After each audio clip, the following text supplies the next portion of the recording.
रमानाथ शील की 3 मंजिला विशाल हवेली की सबसे ऊपरी मंजिल पर गोपीनाथ शील की पत्नी गिरिबाला रहती थी।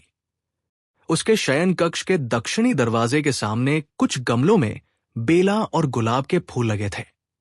छत ऊंची दीवारों से घिरी हुई थी और बाहर की दुनिया को देखने के लिए दीवारों में जगह जगह छोटी छोटी झिर्रियां बनी हुई थी। कमरे की दीवारों पर तरह तरह की विदेशी स्त्रियों की सुंदर तस्वीरें टंगी थी, लेकिन प्रवेश द्वार के सामने लगे बड़े आईने में पड़ने वाली उस 16 वर्षीय गृह स्वामिनी की छवि किसी भी तस्वीर से कम सुंदर नहीं थी। गिरिबाला का सौंदर्य ऐसा था जो अचानक चमक उठने वाली बिजली की तरह, किसी अप्रत्याशित चमत्कार की तरह मन को एक ही क्षण में मोह लेता था। उसे देखकर ऐसा लगता था मानो इस रूप को देखने के लिए मन कभी तैयार ही नहीं था। संसार में जो कुछ अब तक देखा था, ये उससे बिल्कुल अलग, बिल्कुल अनोखा था। स्वयं गिरिबाला भी अपने यौवन और सौंदर्य के उफान से भरी हुई थी। जैसे मदिरा का झाग पात्र से बाहर छलक पड़ता है, वैसे ही उसका नया यौवन उसके पूरे व्यक्तित्व से छलक छलक कर बाहर आता था। उसके वस्त्रों में, आभूषणों में, चलने की अदा में, हाथों की चंचल हरकतों में, गर्दन की लचक में, पायल की रुंझुन में, चूड़ियों की खनक में, उसकी हंसी में, उसकी तेज बातों में और उसकी चमकती हुई चितवन में एक उन्मुक्त जीवन रस लहराया करता था। अपने इसी सौंदर्य के नशे में डूबी हुई गिरिबाला अक्सर एक हल्के रंग की साड़ी पहनकर बिना किसी कारण छत पर टहलती रहती। ऐसा लगता मानो उसके मन में कोई अनसुना संगीत बज रहा हो और उसका पूरा शरीर उसी की लय पर नृत्य करना चाहता हो। कभी वह किसी पेड़ से एक पत्ता तोड़कर हवा में उड़ा देती, तभी उसकी चूड़ियां खनक उठती, उसका आंचल ढीला होकर लहराने लगता और उसकी सुंदर भुजा की मुद्रा किसी पिंजरे से मुक्त पक्षी की तरह आकाश की ओर उड़ने लगती। कभी वह गमले से मिट्टी का एक छोटा सा ढेला उठाकर यूं ही दूर फेंक देती, फिर पैरों की उंगलियों पर उठकर दीवार की झिर्री से बाहर की विशाल दुनिया को एक झलक देखती और फिर घूमकर वापस चली आती। उसके आंचल से बंधी चाबियों का गुच्छा झनझन बज उठता। कभी अचानक आईने के सामने जाकर अपने बाल खोल देती और बिना किसी कारण उन्हें फिर से संवारने बैठ जाती। बाल बांधते समय वह रेशमी डोरी को दांतों में दबा लेती, दोनों हाथ ऊपर उठाकर अपने लंबे केशों को बड़ी सावधानी से गूंथती, और जब सारे काम समाप्त हो जाते तब वो थककर अपने को बिस्तर पर ऐसे फैला देती जैसे किसी वृक्ष के पत्तों के बीच से निकलकर चांदनी की एक किरण धीरे से आकर ठहर गई हो। गिरिबाला की कोई संतान नहीं थी। धन संपन्न घर में उसे कोई विशेष काम भी नहीं करना पड़ता था। वो दिन प्रतिदिन अकेलेपन में अपने भीतर ही अपने को संजोती चली जा रही थी, यहां तक कि अब मानो स्वयं को संभाल पाना उसके लिए कठिन होने लगा था। पति तो था, पर पति उसके वश में नहीं था। यह आश्चर्य की बात थी कि बचपन से युवावस्था तक इतना सुंदर और पूर्ण रूप से विकसित हो जाने पर भी गिरिबाला किसी तरह अपने पति की नजरों से ओझल ही रह गई। हालांकि बचपन में उसे अपने पति का बहुत स्नेह मिला था। उस समय गोपीनाथ स्कूल से भागकर, घर के बड़ों की आंखों में धूल झोंककर, दोपहर के शांत समय में अपनी बालिका पत्नी से मिलने आ जाया करता था। एक ही घर में रहते हुए भी दोनों सुंदर कागजों पर एक दूसरे को पत्र लिखा करते थे।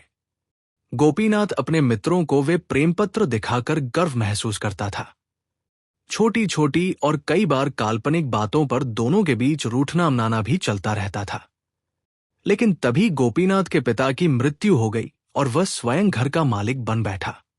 कच्ची लकड़ी में जल्दी कीड़े लग जाते हैं, उसी प्रकार कम उम्र में मिली स्वतंत्रता ने भी उसे बदलना शुरू कर दिया। धीरे धीरे उसका मन घर के भीतर से हटकर बाहर की दुनिया में भटकने लगा। मित्रों का एक दल बना लेना, लोगों के बीच अपना प्रभाव जमाना, उनकी प्रशंसा सुनना, ये भी एक प्रकार का नशा है।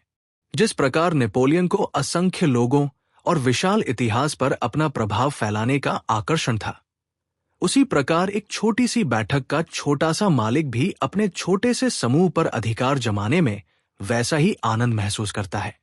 अपने चारों ओर चापलूस मित्रों का एक समूह इकट्ठा कर लेना, उन पर शासन करना और उनसे अपनी प्रशंसा सुनना मनुष्य को एक विचित्र उत्तेजना देता है।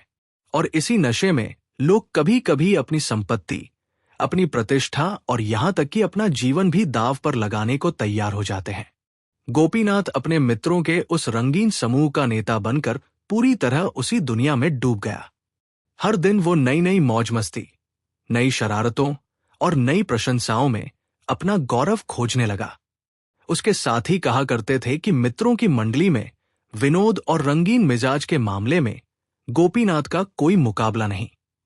इसी गर्व और उत्तेजना में वो अपने जीवन के बाकी सभी सुख दुख और कर्तव्यों से आंखें मूंद बैठा। बेचारा दिन रात मानो किसी भंवर में फंसे व्यक्ति की तरह उसी चक्कर में घूमता रहता। और इधर अपने विश्व विजयी रूप और अनुपम सौंदर्य के साथ गिरिबाला अपने अंतःपुर के उस सूने राज्य में अपने शयन कक्ष के खाली सिंहासन पर विराजमान थी। वो जानती थी कि ईश्वर ने उसके हाथ में सौंदर्य का राजदंड दिया है। उसे विश्वास था कि दीवार की उन छोटी छोटी झिर्रियों से जो विशाल संसार दिखाई देता है, उसे वो केवल एक कटाक्ष से जीत सकती है। लेकिन विडंबना ये थी कि पूरे संसार में वह एक भी मनुष्य के हृदय को अपना बंदी नहीं बना सकी थी। गिरिबाला की एक चतुर दासी थी, सुधो अर्थात सुधामुखी। वो गाना जानती थी, नृत्य करती थी, तुकबंदी करती थी और अपनी मालकिन के सौंदर्य की बड़ी बड़ी प्रशंसा किया करती थी। वो अक्सर अफसोस जताती कि इतनी अद्भुत सुंदरता किसी ऐसे व्यक्ति के हाथों व्यर्थ चली गई है जो उसके मूल्य को समझ ही नहीं सकता। गिरिबाला को सुधो के बिना चैन नहीं पड़ता था। वो बार बार उससे अपने चेहरे की सुंदरता, अपने शरीर की बनावट और अपने रंग की चमक के बारे में बातें सुनती। कभी कभी वो विरोध भी करती और हंसते हुए सुधो को झूठी और चापलूस कहकर डांटती। तब सुधो सैकड़ों कसम खाकर अपने कथन की सच्चाई सिद्ध करने लगती और गिरिबाला के लिए उसकी बातों पर विश्वास करना कठिन नहीं रह जाता। सुधो कभी कभी उसे एक गीत सुनाती, दासखत दिलाम लिखे श्रीचरणे, अर्थात मैंने अपने को तुम्हारे चरणों में समर्पित कर दिया। इस गीत को सुनते हुए गिरिबाला अपनी आलता से रंगी सुंदर पैरों की कल्पना करती और उसके मन में किसी ऐसे भक्त की छवि उभर आती जो उसके चरणों में अपना सब कुछ अर्पित कर दे। लेकिन हाय, उसकी पायल की रुंझुन उस सूनी छत पर गूंजती रहती, उसके सौंदर्य का गीत स्वयं हवा गाती रहती।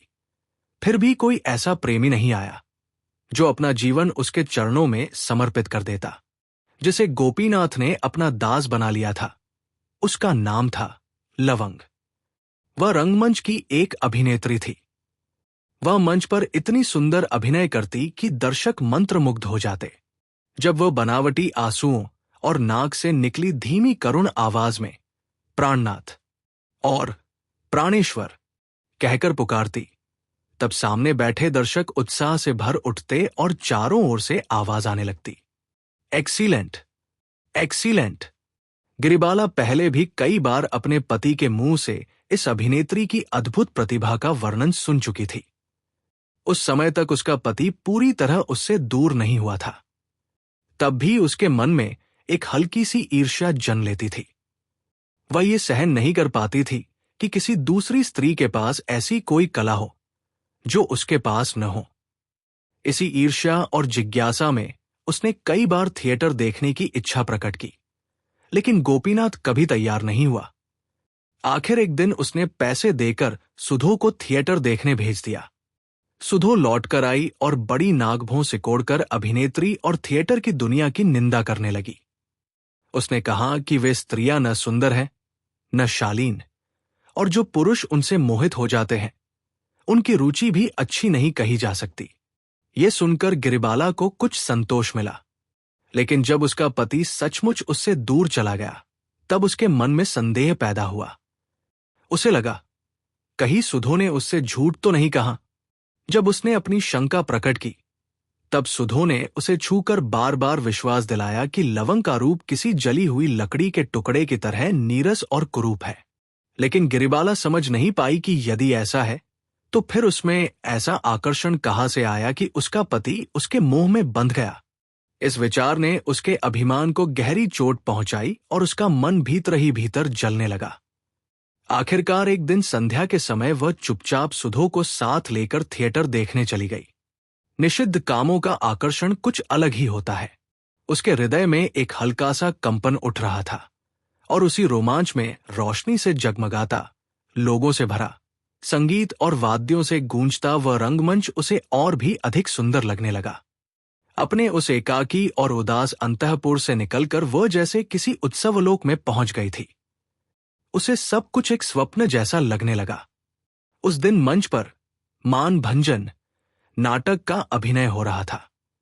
घंटी बजी, वाद्य यंत्र शांत हो गए, चंचल दर्शक अचानक शांत होकर बैठ गए। मंच के सामने की रोशनियां और भी तेज हो उठीं। पर्दा उठा। सुंदर वस्त्रों में सजी अभिनेत्रियां ब्रज की गोपियों का रूप धारण किए संगीत के साथ नृत्य करने लगी। दर्शकों की तालियों और प्रशंसा से पूरा नाट्यगृह गूंज उठा। ये सब देखकर गिरिबाला के युवा हृदय में मानो लहरें उठने लगी। संगीत, प्रकाश, आभूषणों की चमक और चारों ओर गूंजती प्रशंसा ने उसे कुछ समय के लिए संसार की हर बात भुला दी। उसे लगा जैसे वो ऐसी जगह आ पहुंची है जहां सौंदर्य पूर्ण रूप से स्वतंत्र है, जहां किसी प्रकार का कोई बंधन नहीं। इसी बीच सुधो घबराकर उसके कान में कहती, "बहु ठाकुरुन, अब चलिए। अगर दादा बाबू को पता चल गया तो बड़ी विपत्ति होगी।" लेकिन गिरिबाला ने उसकी बातों पर ध्यान ही नहीं दिया। अब उसके मन में किसी प्रकार का भय नहीं रह गया था। नाटक आगे बढ़ता गया। राधा रूठ गई थी। उनका मान इतना प्रबल था कि स्वयं श्री कृष्ण भी उन्हें मनाने में असफल हो रहे थे। कितनी विनती, कितनी प्रार्थना, कितना मनुहार, लेकिन राधा का मान टूटने का नाम ही नहीं ले रहा था। यह दृश्य देखकर गिरिबाला का हृदय गर्व से भर उठा। उसे लगा मानो वह स्वयं राधा हो। कृष्ण की ये पराजय देखकर वो अपने भीतर सौंदर्य की अपार शक्ति को अनुभव करने लगी। किसी ने कभी उसे इस प्रकार नहीं मनाया था। वो तो उपेक्षित, अपमानित और लगभग त्याग दी गई पत्नी थी। फिर भी उस क्षण उसने विश्वास कर लिया कि यदि वो चाहे तो किसी को इस प्रकार तड़पा सकती है। आज दीपों की रोशनी, संगीत की धुन और उस सुंदर रंगमंच के बीच उसने पहली बार अपनी सुंदरता की शक्ति को सजीव रूप में महसूस किया। उसका मन एक विचित्र नशे से भर उठा। अंततः पर्दा गिर गया। गैस की रोशनियां धीरे धीरे मंद पड़ने लगी। दर्शक उठकर बाहर जाने लगे, लेकिन गिरिबाला अभी भी मंत्रमुग्ध सी बैठी रही। उसे ये याद ही नहीं रहा कि अब उसे घर लौटना है। उसे लग रहा था कि नाटक अभी समाप्त नहीं हुआ है, पर्दा फिर उठेगा। उसके मन में केवल एक ही दृश्य बार बार उभर रहा था, राधा के सामने श्री कृष्ण की हार। मानो संसार में इससे बड़ा और कोई विषय ही नहीं था। तभी सुधो ने उसका हाथ पकड़कर कहा, "बहु ठाकुरुन, ये क्या कर रही हैं? उठिए, अभी सारी बत्तियां बुझा दी जाएंगी।" गिरिबाला गहरी रात को अपने शयन कक्ष में लौट कर आई। कमरे के एक कोने में एक दीपक टिमटिमा रहा था। घर में कोई नहीं था, कहीं कोई आवाज नहीं थी। कमरे के बीचों बीच पुरानी मच्छरदानी हवा में धीरे धीरे हिल रही थी। उस क्षण उसे अपना रोज का संसार कितना सूना, कितना नीरस और कितना तुच्छ प्रतीत हुआ।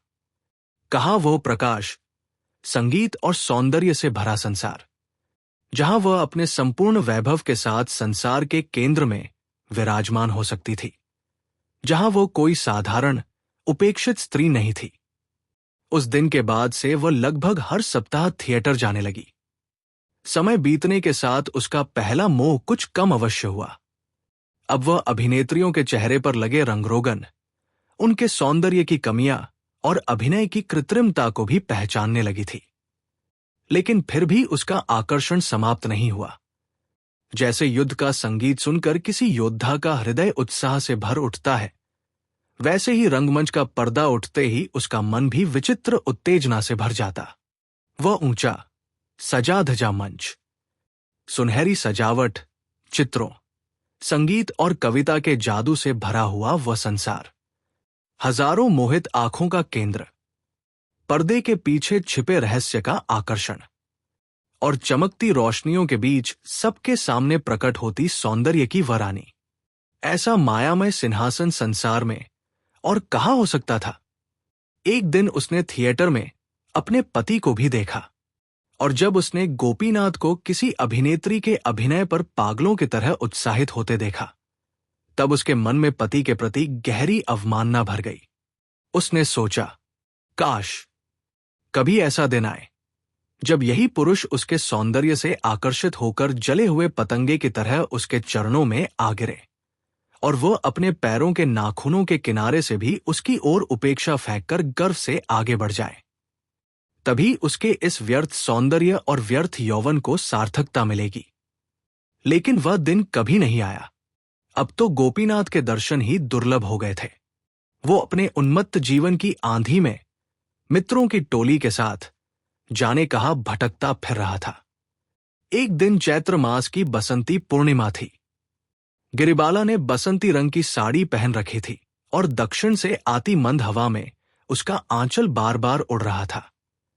यद्यपि उसका पति घर नहीं आता था, फिर भी गिरिबाला प्रतिदिन नए नए आभूषण पहनकर स्वयं को सजाया करती।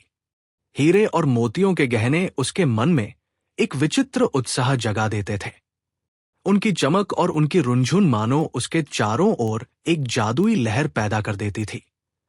उस दिन उसने हाथों में बाजूबंद पहन रखा था, गले में माणिक और मोतियों की माला थी, और बाएं हाथ की छोटी उंगली में नीलम की अंगूठी चमक रही थी। सुधो उसके पैरों के पास बैठी थी। वो बीच बीच में उसके कोमल कमल जैसे चरणों पर हाथ फेरती और भावुक होकर कहती, आहा बौ ठाकुरुन, यदि मैं पुरुष होती तो इन दोनों चरणों को अपने सीने से लगाकर प्राण दे देती। गिरिबाला गर्व से मुस्कुराकर बोली, शायद सीने से लगाने का अवसर ही न मिलता। क्या मैं इतनी आसानी से अपने पैर किसी के सामने फैला देती? बस अब और मत बोल। वह गीत गा। सुधो उस चांदनी से भरी शांत छत पर गाने लगी। दासखत दिलेम लिखे श्रीचरणे, सकले साक्षी ठाकुक वृंदावने, अर्थात मैंने अपने आप को तुम्हारे चरणों में समर्पित कर दिया है। वृंदावन के सभी लोग इसके साक्षी रहें। रात के लगभग 10 बज रहे थे। घर के सभी लोग भोजन करके सो चुके थे। उसी समय इत्र की हल्की सुगंध बिखेरता, कंधे पर ओढ़नी डाले, अचानक गोपीनाथ वहां आ पहुंचा। उसे देखते ही सुधो घबरा गई। उसने जल्दी से घूंघट खींचा और लगभग भागती हुई वहां से चली गई। गिरिबाला का हृदय धड़क उठा। उसे लगा शायद उसका दिन आ गया है। उसने सिर नहीं उठाया। वह राधा की तरह गंभीर मान और अभिमान के साथ चुपचाप बैठी रही। लेकिन कोई नाटक आरंभ नहीं हुआ। कोई संगीत नहीं बजा। कोई प्रेम गीत नहीं गाया गया। कोई उसके चरणों में आकर नहीं गिरा। गोपीनाथ ने बिल्कुल साधारण नीरस स्वर में कहा, जरा चाबी देना तो। गिरिबाला के हृदय पर मानो किसी ने आघात कर दिया। इतनी सुंदर चांदनी रात, बसंत की ऐसी मधुर हवा, इतने दिनों के बाद पति का आगमन, और ये पहला वाक्य, जरा चाबी देना तो क्या कविताएं, नाटक और उपन्यास सब झूठ है। रंगमंच पर प्रेमी गीत गाते हुए नायिका के चरणों में गिर पड़ते हैं और उन्हें देखकर दर्शक भाव विभोर हो जाते हैं। लेकिन वही व्यक्ति अपने घर की छत पर अपनी अद्वितीय सुंदरी पत्नी के सामने आकर केवल इतना कहता है, चाबी दो। न उसमें प्रेम था, न मधुरता, न कोई मोह। वो क्षण कितना छोटा, कितना फीका और कितना निरर्थक लग रहा था। उसी समय दक्षिण की हवा अचानक तेज होकर बहने लगी, मानो संसार की सारी अपमानित कविताओं की एक लंबी दर्द भरी सांस हवा में घुल गई हो। गमलों में खिले बेला के फूलों की सुगंध पूरी छत पर फैल गई। गिरिबाला के बिखरे बाल उसके चेहरे पर आ गिरे और उसका बसंती रंग का सुगंधित आंचल बेचैनी से इधर उधर उड़ने लगा। उस क्षण गिरिबाला अपने सारे मान और अभिमान को भूलकर उठ खड़ी हुई। उसने आगे बढ़कर अपने पति का हाथ पकड़ लिया और धीरे से बोली, चाबी अभी देती हूं, पहले तुम मेरे साथ कमरे में चलो। आज वह रोएगी, उसे रुलाएगी, अपने अकेलेपन के सारे सपनों को सच करेगी, अपने प्रेम और सौंदर्य की सारी शक्तियों को एक साथ आजमाकर विजयी होगी। उसने मन ही मन ऐसा दृढ़ निश्चय कर लिया। लेकिन गोपीनाथ ने कहा, मैं अधिक देर नहीं कर सकता। तुम चाबी दे दो। गिरिबाला ने शांत किंतु दृढ़ स्वर में कहा। मैं चाबी दूंगी, और चाबी के भीतर जो कुछ है वो सब भी तुम्हें दे दूंगी। लेकिन आज रात तुम कहीं नहीं जाओगे। गोपीनाथ बोला। ये नहीं हो सकता, मुझे बहुत आवश्यक काम है। गिरिबाला ने कहा। तो मैं चाबी नहीं दूंगी। गोपीनाथ क्रोध से बोला। नहीं दोगी? अच्छा, देखता हूं कैसे नहीं देती। ये कहकर उसने गिरिबाला के आंचल में चाबी ढूंढी, लेकिन वहां चाबी नहीं थी। वो कमरे के भीतर गया। उसने आईने की मेज की दराज खोली, पर वहां भी चाबी नहीं मिली। फिर उसने जोर से उसका श्रृंगार बक्सा तोड़कर खोल डाला। उसमें काजल, सिंदूर की डिबिया, बाल बांधने की डोरियां और स्त्रियों के अनेक छोटे छोटे श्रृंगार सामान थे, लेकिन चाबी वहां भी नहीं थी। अब वह बुरी तरह झुंझला उठा। उसने बिस्तर अस्तव्यस्त कर दिया, गद्दे उठा उठाकर देखने लगा, अलमारी तक तोड़ डाली, लेकिन चाबी कहीं नहीं मिली। उधर गिरिबाला पत्थर की मूर्ति की तरह स्थिर खड़ी रही। वह दरवाजे को पकड़े छत की ओर देखती हुई बिना कुछ बोले खड़ी थी। अपनी इच्छा पूरी न होने पर गोपीनाथ क्रोध से कांपता हुआ उसके पास आया और बोला। मैं कहता हूं, चाबी दे दो, नहीं तो अच्छा नहीं होगा। लेकिन गिरिबाला ने कोई उत्तर नहीं दिया। तब गोपीनाथ ने उसे जोर से पकड़ लिया। उसके हाथों से बाजूबंद उतार लिए, गले से हार छीन लिया, उंगली से नीलम की अंगूठी निकाल ली और फिर उसे लात मारकर वहां से चला गया। घर में किसी की नींद नहीं टूटी। मोहल्ले में किसी को कुछ भी पता नहीं चला। चांदनी रात पहले की तरह शांत बनी रही। चारों ओर ऐसा लग रहा था मानो संसार में पूर्ण शांति फैली हुई हो। लेकिन यदि उस समय किसी के हृदय की चीख बाहर सुनाई दे सकती, तो उस चैत्र मास की शांत सुखमयी चांदनी रात अचानक करुण क्रंदन से फट पड़ती। दुनिया में कितनी ही हृदय विदारक घटनाएं ऐसे ही पूर्ण निस्तब्धता में घट जाती हैं, और वह रात भी बीत गई। इतना अपमान, इतनी पराजय। गिरिबाला ये बात सुधो से भी कह न सकी। एक समय उसके मन में विचार आया कि वो आत्महत्या कर ले, अपने इस अनुपम रूप और यौवन को स्वयं नष्ट कर दे और अपने अपमान का बदला ले। लेकिन अगले ही क्षण उसके मन में यह विचार आया कि उसके मर जाने से किसी को कोई अंतर नहीं पड़ेगा। दुनिया का कुछ भी नहीं रुकेगा।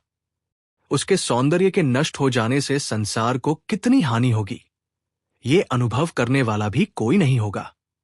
जीवन में उसे कोई सुख नहीं मिला, और मृत्यु में भी कोई सांत्वना दिखाई नहीं देती थी।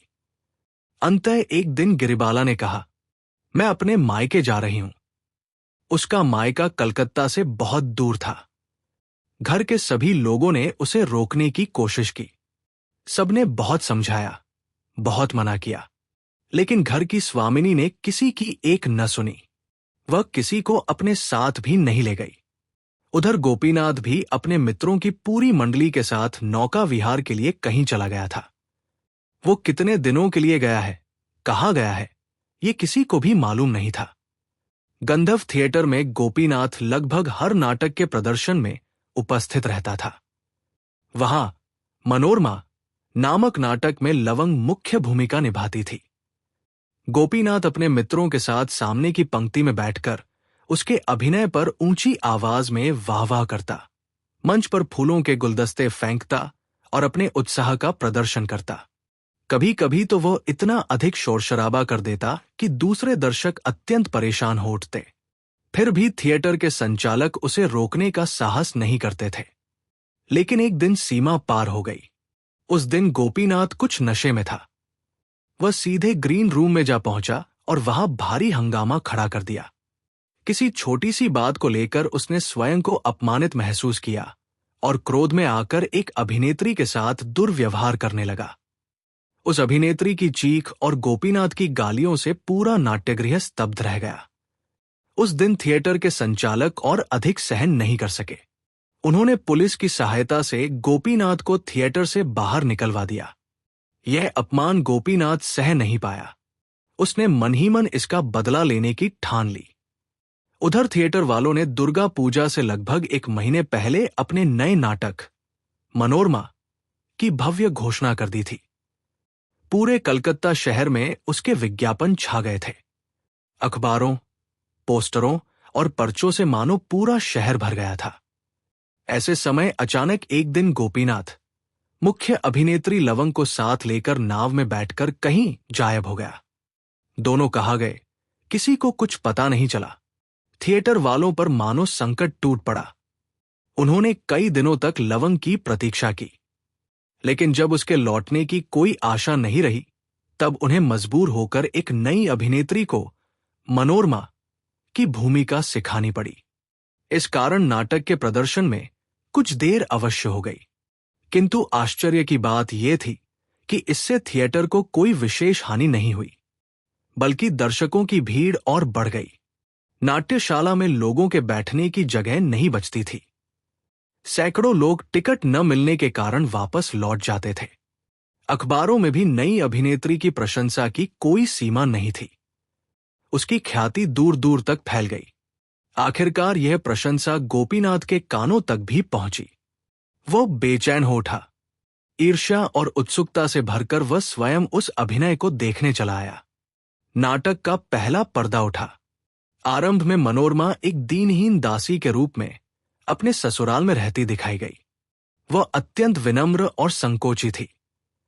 चुपचाप अपने सारे काम करती रहती। उसके चेहरे पर उदासी थी। उसके मुख से बहुत कम शब्द निकलते थे और दर्शक उसका चेहरा भी ठीक से नहीं देख पाते थे। लेकिन नाटक के अंतिम भाग में कथा एक नया मोड़ लेती है। मनोरमा को उसके मायके भेज दिया जाता है और उसका पति धन के लोभ में किसी धनी व्यक्ति की इकलौती पुत्री से विवाह करने का निश्चय कर लेता है। विवाह संपन्न हो जाता है। जब सुहागरात में वो अपने सामने बैठी नववधू का चेहरा ध्यान से देखता है, तब वो आश्चर्य से स्तब्ध रह जाता है। वह देखता है, ये तो वही मनोरमा है, लेकिन आज वह पहले वाली असहाय दासी नहीं है। आज वह एक राजकुमारी की तरह सजी हुई है। उसका अनुपम सौंदर्य, उसके आभूषण और उसका वैभव चारों दिशाओं में अपनी चमक बिखेर रहे हैं। वास्तव में बचपन में मनोरमा अपने धनी पिता के घर से बिछुड़ गई थी और एक गरीब परिवार में पली बढ़ी थी। बहुत वर्षों बाद उसके पिता को अपनी खोई हुई पुत्री का पता चला। उन्होंने उसे अपने घर वापस बुला लिया और बड़े धूमधाम से उसी पति के साथ उसका पुनः विवाह करा दिया। यहीं से नाटक का सबसे अद्भुत और भावपूर्ण दृश्य आरंभ होता है।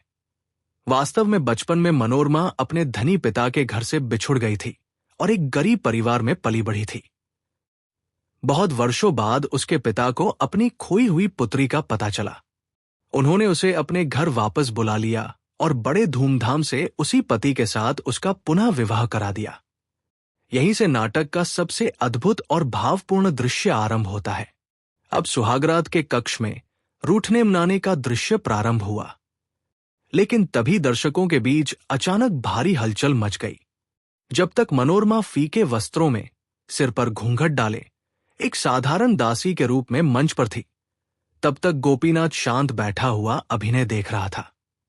लेकिन अगले ही क्षण मंच पर एक चमत्कार घटित हुआ।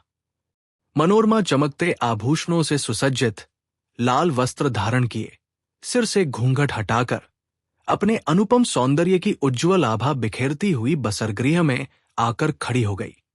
उसके चेहरे पर एक अनोखा गर्व, एक अद्भुत तेज और आत्मविश्वास था।